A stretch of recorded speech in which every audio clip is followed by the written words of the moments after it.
Bismillahirrahmanirrahim. Assalamualaikum warahmatullahi wabarakatuh.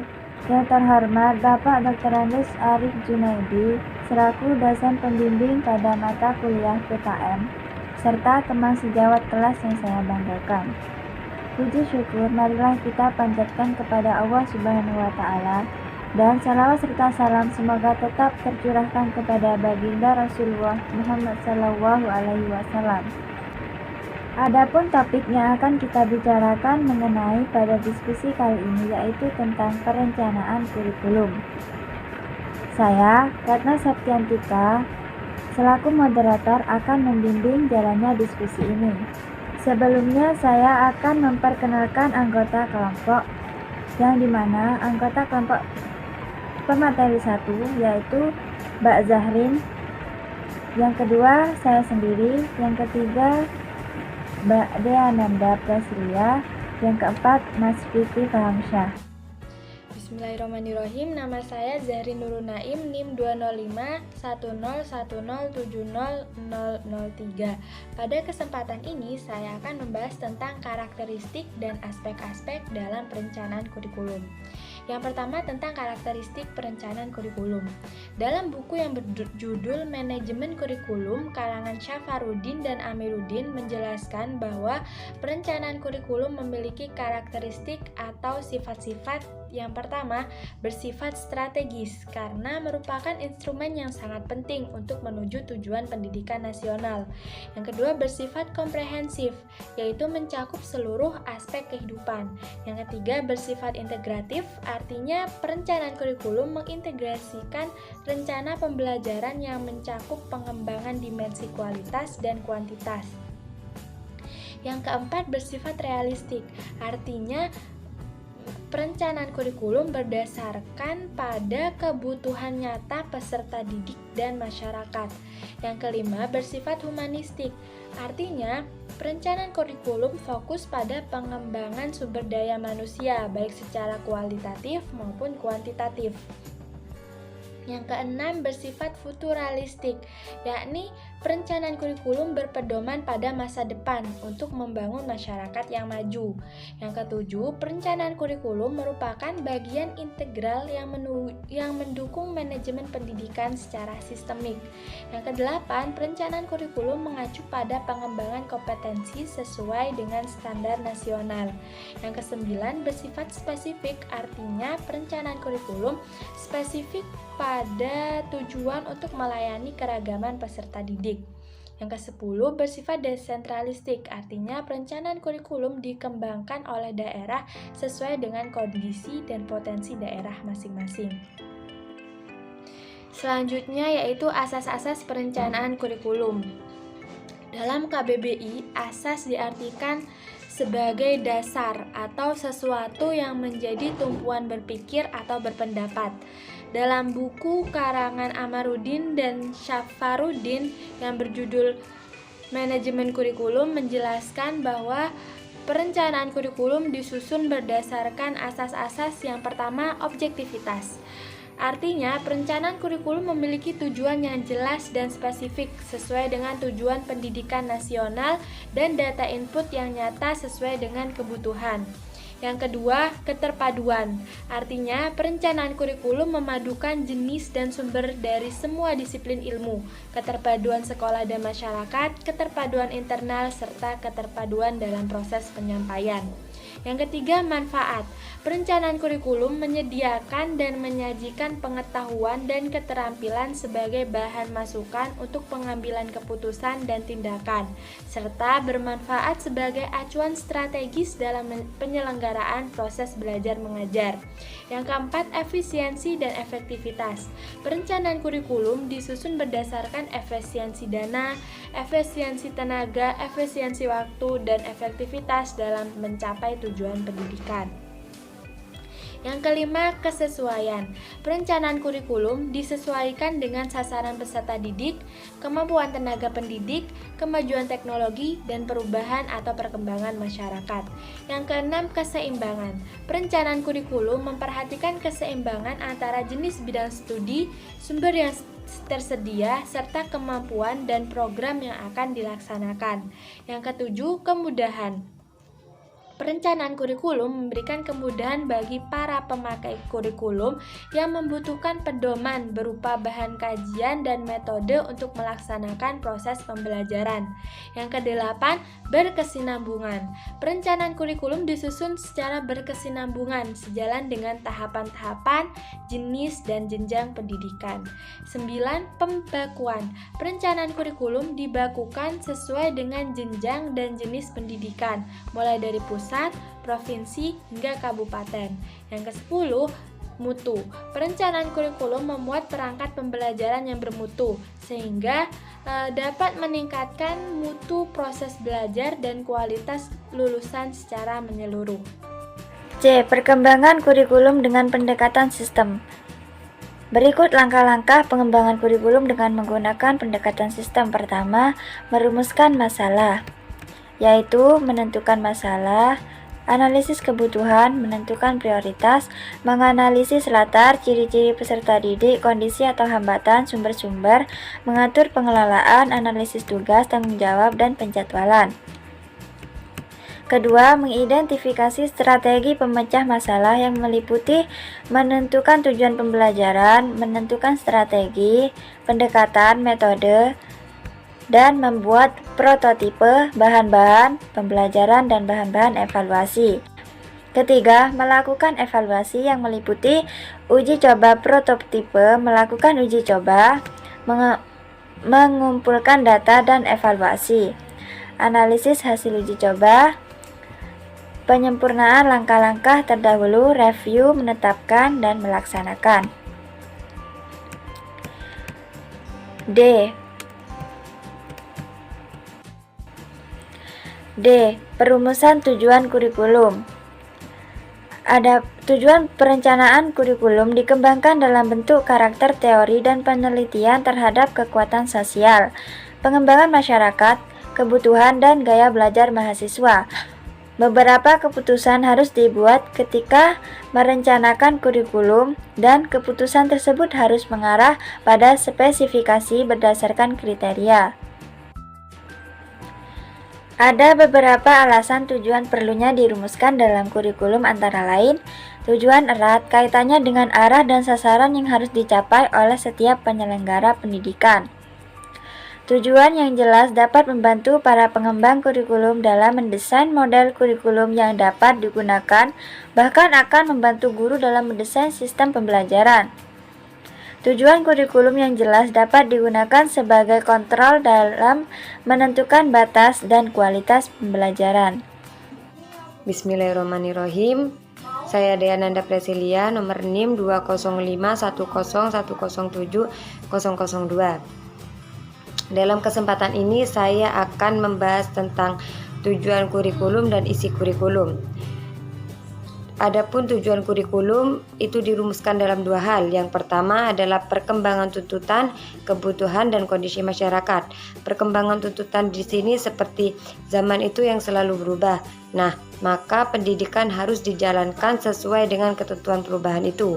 Dan yang kedua, pemikiran-pemikiran dan terarah pada pencapaian nilai-nilai filosofis, terutama filsafat. Perumusan tujuan di sini merupakan hal yang sangat penting dalam perkembangan kurikulum.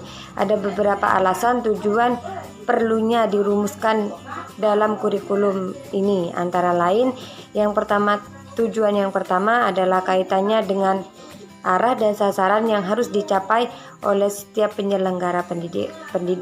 Dan yang kedua, tujuan membantu para pengembang kurikulum dalam mendesain model kurikulum yang dapat digunakan, bahkan membantu guru dalam mendesain sistem pembelajaran sesuai yang diinginkan guru tersebut. Dan tujuan yang ketiga, dapat digunakan sebagai kontrol dalam menentukan batas dan kualitas pelajaran yang diinginkan. Dan tujuan yang keempat yaitu dapat digolongkan ke dalam 3 domain, yaitu domain kognitif, efektif, dan psikomotor.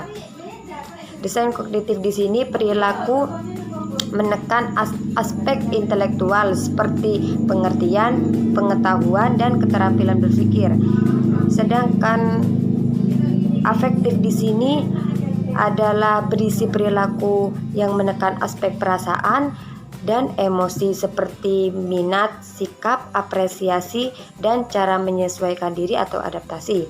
Dan psikomotor di sini adalah termasuk gerakan koordinasi dan keterampilan fisik. Isi kurikulum. Perumusan isi kurikulum adalah keseluruhan materi dan kegiatan yang tersusun dalam urutan dan ruang lingkup yang mencangkup bidang pengajaran, mata pelajaran, masalah-masalah, dan proyek yang perlu dikerjakan. Isi kurikulum dapat disusun sebagai berikut. Yang pertama, bidang-bidang keilmuan yang terdiri atas ilmu-ilmu sosial, administrasi, ekonomi, komunikasi, IPA, matematika, dan lain-lain. Dan yang kedua, jenis-jenis pelajaran yang disusun dan dikembangkan bersumber dari bidang-bidang tersebut sesuai dengan tuntutan program. Dan yang ketiga, tiap mata pelajaran dikembangkan menjadi satu satuan bahasa atau standar kompetensi dan kompetensi dasar. Kompetensi dasar adalah pengetahuan, keterampilan, dan sikap minimal yang harus dicapai oleh siswa untuk menunjukkan bahwa siswa telah menguasai standar kompetensi yang telah ditetapkan. Oleh karena itu, kompetensi dasar di sini merupakan penjabaran dari standar kompetensi itu sendiri. Dan yang keempat, tiap-tiap mata pelajaran dikembangkan dalam bentuk silabus. Bentuk silabus di sini adalah rencana pelajaran, kelompok mata pelajaran, atau tema tertentu dengan mencakup standar kompetensi atau kompetensi dasar atau materi pokok. Saya M. Vicky Fahamsyah, NIM 20410107008. Di sini saya akan menjelaskan sedikit tentang rancangan strategi pembelajaran. Untuk rancangan yang akan kita pakai dalam pertemuan kali ini yaitu model investigasi kelompok atau group investigation, disingkat GI. Konsep utama dalam model GI ini yaitu penelitian atau inquiry, pengetahuan, dan dinamika belajar kelompok.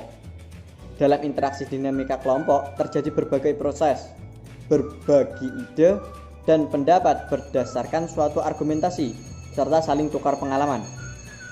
Terdapat beberapa poin dalam investasi kelompok ini. Itu yang pertama yaitu sinteks. Di dalam sinteks untuk tahap pertama yaitu mahasiswa dihadapkan pada suatu situasi yang problematik. Itu yang kedua, mahasiswa melakukan eksplorasi berbagai respon terhadap situasi problematik tersebut. Untuk tahap ketiga yaitu mahasiswa merumuskan tugas-tugas belajar dan mengorganisasikan untuk membangun suatu proses penelitian. Untuk tahap keempat yaitu mahasiswa melakukan kegiatan belajar individual dan kelompok.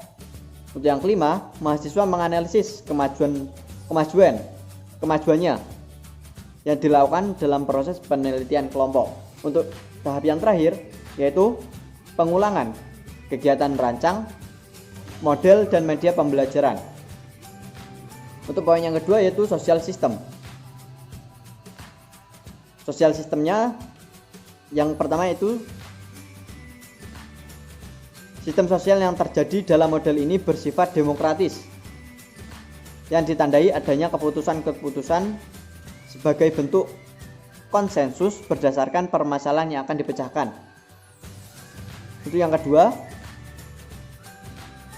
kegiatan kelompok dirancang sedapat mungkin pada bagian awal saja bertolak dari arahan dosen.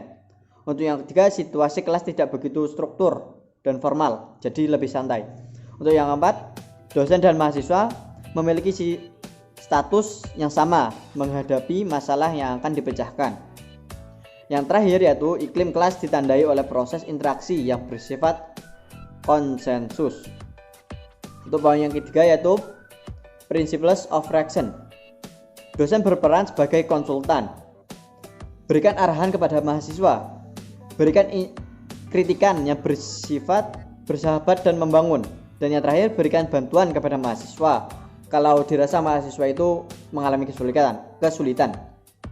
Untuk yang keempat, support system. Untuk sistemnya menggunakan film atau video pendek dan kerja keras.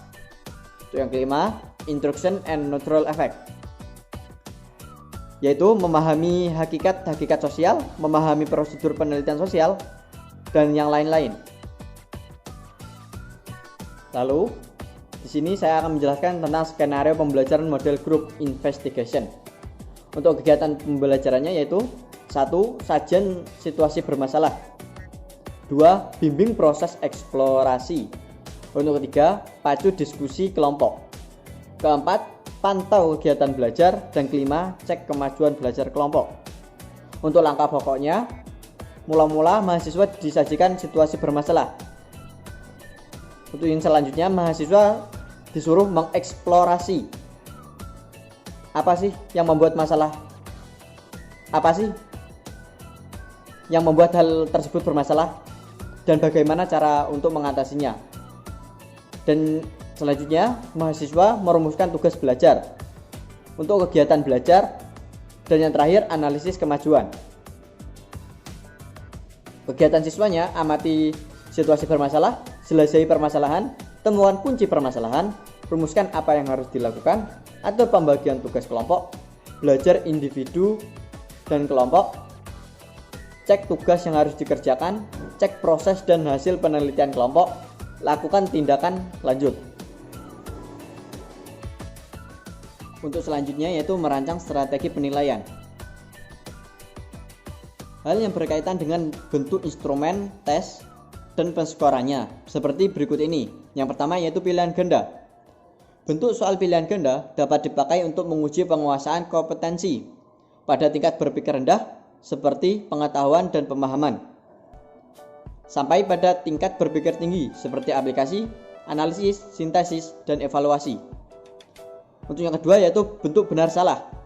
Bentuk soal ini memiliki dua kemungkinan jawaban, yaitu benar salah atau ya tidak. Untuk yang ketiga yaitu uraian. Pernyataan yang biasa digunakan yaitu kesimpulan, tafsirkan, dan lainnya. Berikut ini langkah-langkah dalam membuat tes uraian objektif seperti menulis soal berdasarkan indikator pada kisi-kisi dan mengeditkan pertanyaan.